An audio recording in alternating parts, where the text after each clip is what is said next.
You like D&D news? Well, I got more of it for you. The new Dragon Plus that released today gives us basically the titles, the authors, the favorite detective of each of the authors, and a little bit about each of the 17 adventures contained within Candlekeep Mysteries. I feel like Candlekeep Mysteries kind of is flying under the radar. It comes out in less than a month, but like we got a little hype at the start. Everything kind of died off. Maybe it's because it's an adventure path and there's not as much hype around it as there is around now Van Richten's giving us new classes and stuff like that. But it still has some news. We didn't know we knew some of the different books and what they were about, right? And remember, this is an anthology series. It's an anthology book where you find a book in Candlekeep and that takes you on your adventure, however that works. Well, now we know what those are, or get a high-level overview of what to expect. We don't really know what what the range level-wise is. We know that the Candlekeep books, the one that we're going to possess, has adventures for levels 1 through level 16.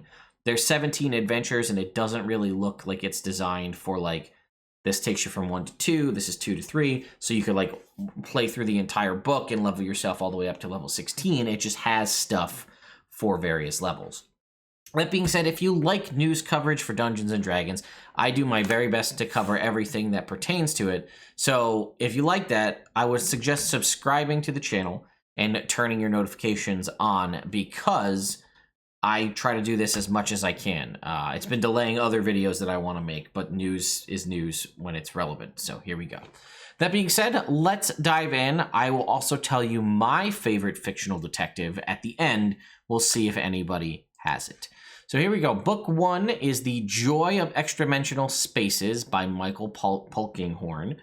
And I immediately think of The Joy of Painting, Bob Ross and The Joy of Painting. I don't know if they're anything related, but I'm going to basically skim through the articles here and try to find, there's usually a little section on each of them that talks about why or what the thing is about. So, okay.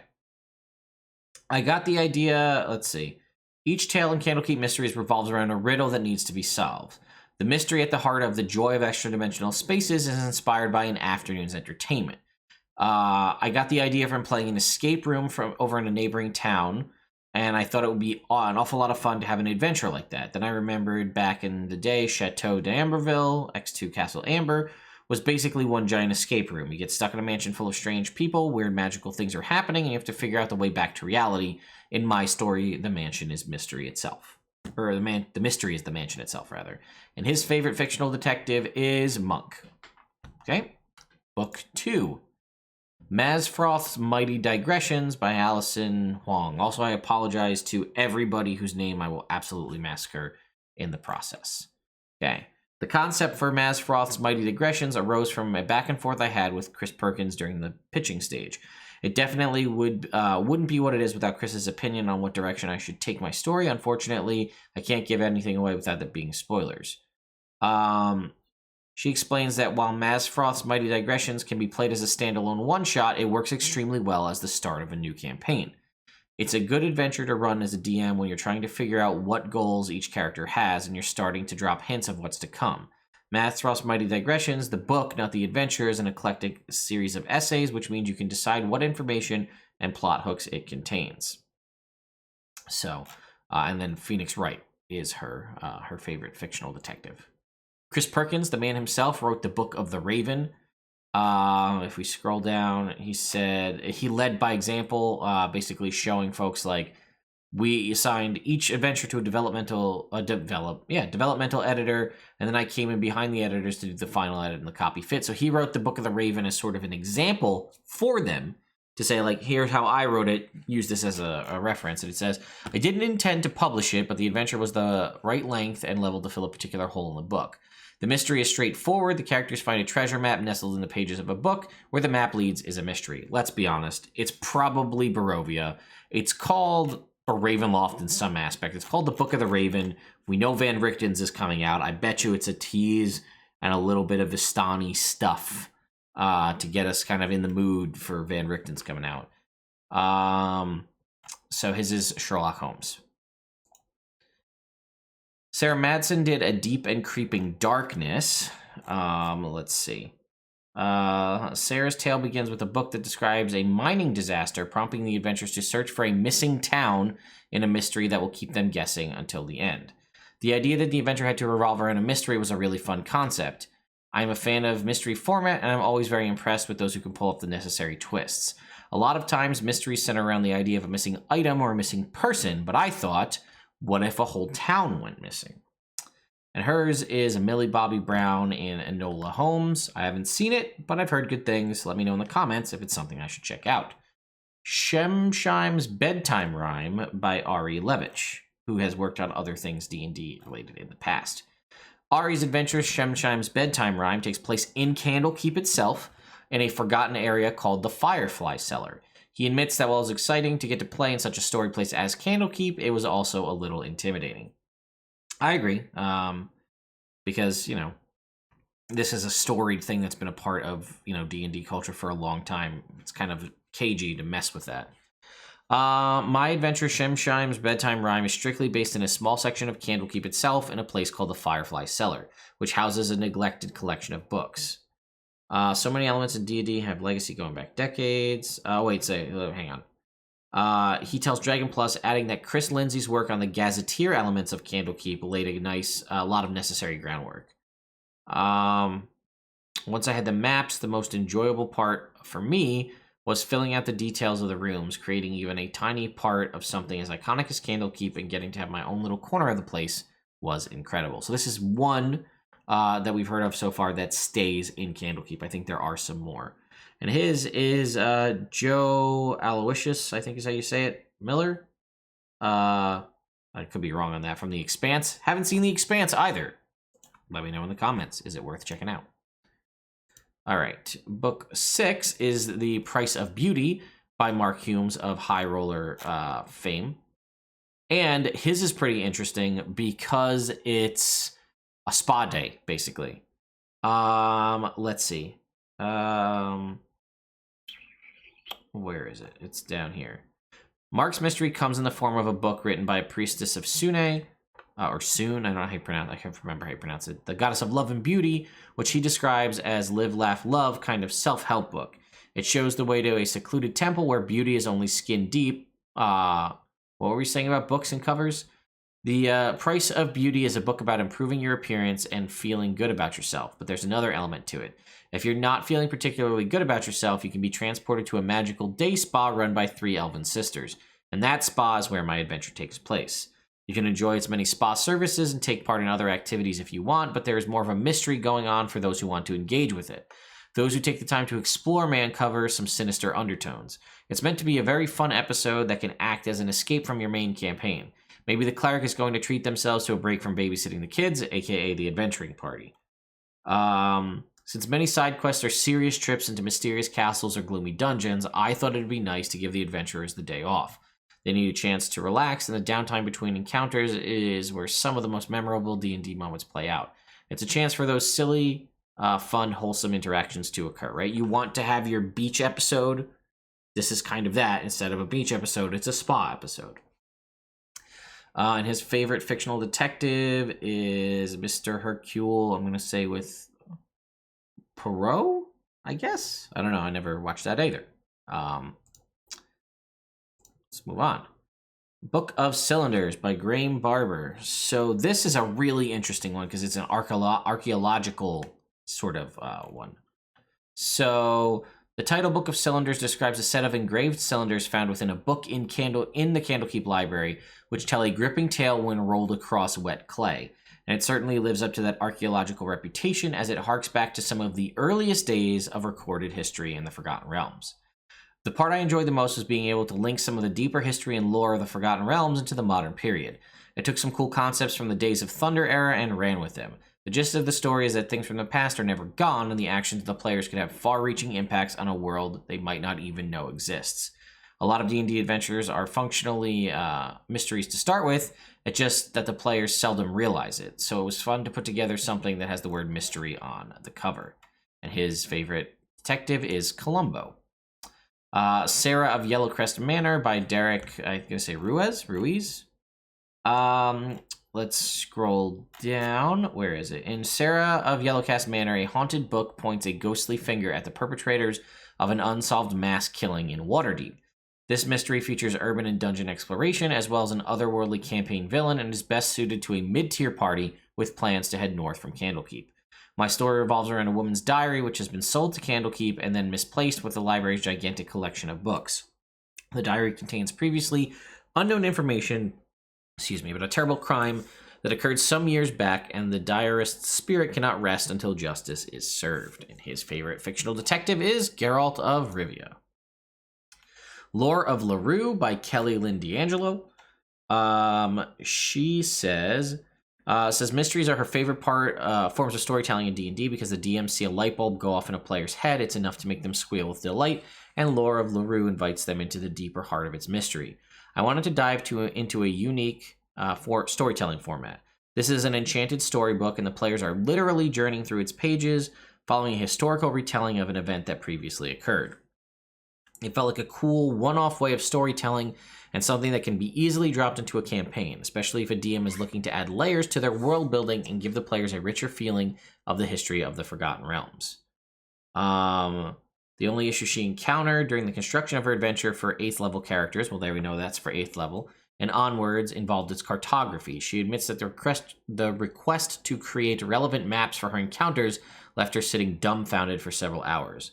I conceptualize things in my head and can describe them very articulately, but then in terms of taking the physical hand and making them real, that's not a skill I possess. I had to figure out how to convey my ideas in a way that looked clean and sleek without spending 2 weeks in an advanced online college class to learn how to draw. And her favorite fictional detectives are Mary Kate and Ashley, from The Adventures of Mary Kate and Ashley. We already kind of heard a little bit about Candlekeep Dekonstruktion by Amy Vorpal, but in Candlekeep Construction, a stolen book leads adventurers to a tower in the walled library that is more than it seems. My adventure follows an event that forces Candlekeep's archmages to double down on security. The players need to solve the mystery of who or what could be compromising the structure and then deal with them before it's too late. My inspiration comes from the pitch itself. After reading the passage about Candlekeep that was included in the initial instructions, I couldn't stop picturing the maze of bookshelves and all the nooks and crannies that held such potential for secrets. My main motivation was imagining my teenage self being flabbergasted that future Amy had this opportunity. I often pictured teenage Amy cycling between frozen in shock and then jumping up and down in excitement during the process. I'm so stoked to think that I'm blowing the lid off what the childhood version of myself could conceive. Let's see. For reasons that are absolutely narratively motivated and not nefarious or mischievous at all, my first draft of the adventure included an NPC named Dognuts. The character was mentioned only once, and I thought I might get away with it, but Chris Perkins reads every word, and that character's name choice was highlighted as a bullet point in an email that read, Dognuts, ? And her favorite fictional detective says it would be cheating to say Sherlock Holmes, so she's going to say Cormoran Strike. Because Sherlock, because Benedict Cumberbatch, both Sherlock and Cormoran, because they never apologize for being who they are. I don't even know who he's from, but okay. Looks like BBC, so maybe Sherlock as well. Zikran's Zephyrean Tome by Tamor Remen. Let's see. Tamor's adventure features a book with a genie trapped inside it. This entity asks the players to help escape from its hardback prison, and the key to release it lies with the genie's former master, a mad wizard on the cusp of mastering elemental magic.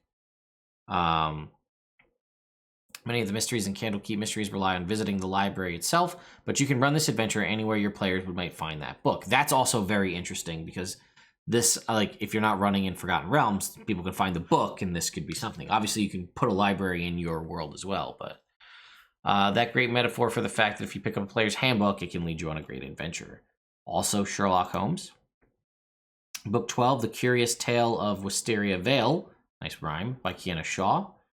The Curious Tale of Wisteria Vale holds the key to freeing Errant Quill, a bard who has languished in a demi-planar prison.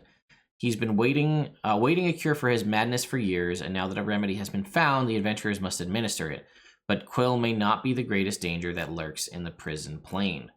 Other than that initial pitch of the story having to be a mystery, we were given explicit permission to explore adventures that didn't take place in the Forgotten Realms, or engage with traditional D&D settings. I appreciated that, as it gave flexibility to the creators to start with ideas that weren't married to setting canon. A party playing through my adventure is sent to a strange demi-plane on a quest to cure a legendary bard who has been corrupted by evil. My inspiration for the story comes from the strange twisting of reality that often goes hand in hand with fey tales. I also wanted to draw upon the power of twists and things being not quite as they seem. That's always employed so successfully in Shakespeare's plays. And hers is Detective Benoit Blanc from Knives Out. The Book of Inner Alchemy by Daniel Kwan. All right, let's see. Daniel Kwan, where is it? This adventure is perfect for players to learn more about martial arts, he suggests. It's a great story for DMs wishing to include more action drama in their campaigns. A search for the missing page. Each adventure is represented by a book, and Daniel's takes the form of a martial arts manual. A search for the missing pages of the Book of Inner Alchemy puts adventurers in conflict with the monks of the Immortal Lotus. Heroes who defeat these show villains and retrieve the pages can learn the secret to making gloves of soul catching, a new and legendary magic item described in the adventure. That's awesome. So this gives us a little bit of insight. We're going to have at least an option to make a magic weapon, and they're cool monk-related gloves, it sounds like. And his favorite fictional detective looks like they are. It says The Investigator's Book by Robert Arthur Jr. So they have. I was originally thinking the Hardy Boys, but I guess it's just the three investigators.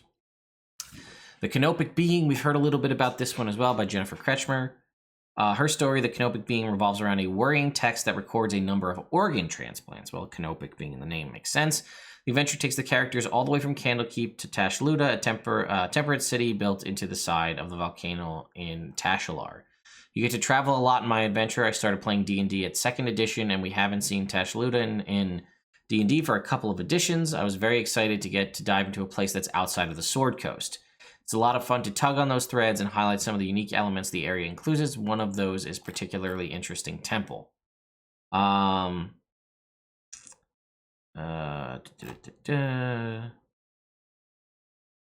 Okay, and hers is Encyclopedia Brown.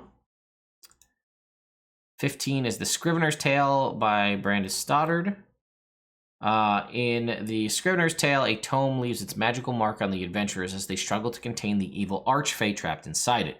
The heroes must save themselves as their journey takes them to the ruins of a forgotten kingdom and its ancient subterranean library. I've always loved Fae as part of fantasy adventure gaming, whether we're talking about D&D or LARPing. I began by thinking about how an archfey could become a problem in a place as heavily protected as Candlekeep. There's a lot of great answers to that question, and this is the adventure that fell out. When one of the PCs reads from a cursed book, it turns out to be a lot more than any old curse, as a powerful fae gets involved. Learning more about how the book came to Candlekeep leads the adventurers further into danger. His favorite fictional detective is Superintendent Christopher Foyle from Foyle's War. Book 16 is Alkazaar's Appendix by Adam Lee. Alkazaar, the author of Alkazaar's Appendix, has similar problems finishing a mission. In the book, he tells the reader about his ultimate quest, the hunt for one of the fabled Nether Scrolls, which he was forced to abandon due to strange circumstances. He hopes that the reader will take up the call and clear up the mystery of the wandering stone golem in the desert of Anarok. There's some more up here, right? In the book, the game, Strahd, that was a big day. Oh, and by the way, in the game, Strahd is gone forever. Dead, destroyed, never coming back. There's nothing worse than working hard to kill a villain and having it return. My brother ran me through an adventure where this villain, a total mind-melted jerk, could not be killed. We would kill him and then surprise he'd back. Okay, that doesn't really have much to do with this. I'm a big Egyptology nerd, and I love the idea of having an adventure set in the desert of Anarok, where the fallen empire of ancient Netheril lies under its sweeping sands. Indiana Jones is also a big influence on a good deal of my D&D writing, because I think it has the right tone for D&D adventures and characters. There's the warmth of Sala, the awesome jerkiness of Tot, the badassery of Marion, and the overall pulp vibe of the world. The Iron Giant was also an inspiration. He says, Adam reflects that if he was running Alkazaar's Appendix, he'd use it to kickstart a wider Netheril campaign, where the outcome sets off a series of events that lead the party into an epic storyline in Anarok and beyond. The potential prize on offer for characters who successfully solve the mystery is an extremely powerful magical item, matching the fairly high-level nature of the task. So this seems like it's a higher-level adventure, and again, we get a magic item, which is cool. Inspector Clouseau and Columbo are his favorite fictional detectives, and lastly, book 17 is Xanthoria by Tony Winslow Brill. All right. The story elements that make up Xanthoria have been captured in a fell grimoire that details a deadly fungal plague, rather. But Xanthoria is more than just the name of the book. It's also the last word spoken by those who succumb to the plague. The word itself is synonymous with death, and those who pursue the reason why will need to be experienced adventurers. The adventure is designed to be dropped into any high-level campaign, and the most challenging element of writing it was trying to nail the difficulty. Every part is different, so creating an adventure that challenges most of them appropriately is often a tough target to hit. My first draft was a little too tough, so I had to adjust the difficulty. And her favorite fictional detective, and I was wondering if anybody would have mine, Sean Spencer from Psych.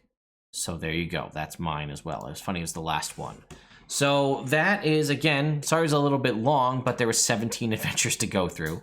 So I'm excited. I didn't think we were going to get a ton of magic items, but we've already heard of 2 that are encompassed in this book, so there might be more. And we might get the opportunity to get some pretty interesting new monsters as well. There wasn't a ton when they did Ghost of Saltmarsh or Tales from the Yawning Portal, so it sounds like this might be a little bit better. And I'm excited because I don't run a game in the Forgotten Realms, really. And I've played in games in the Forgotten Realms that are looking to kind of continue on at points, and using the various these books, you could definitely drop in adventures. If you're playing in the Forgotten Realms, going to Candlekeep or having had relationships with people in Candlekeep could lead to something like this.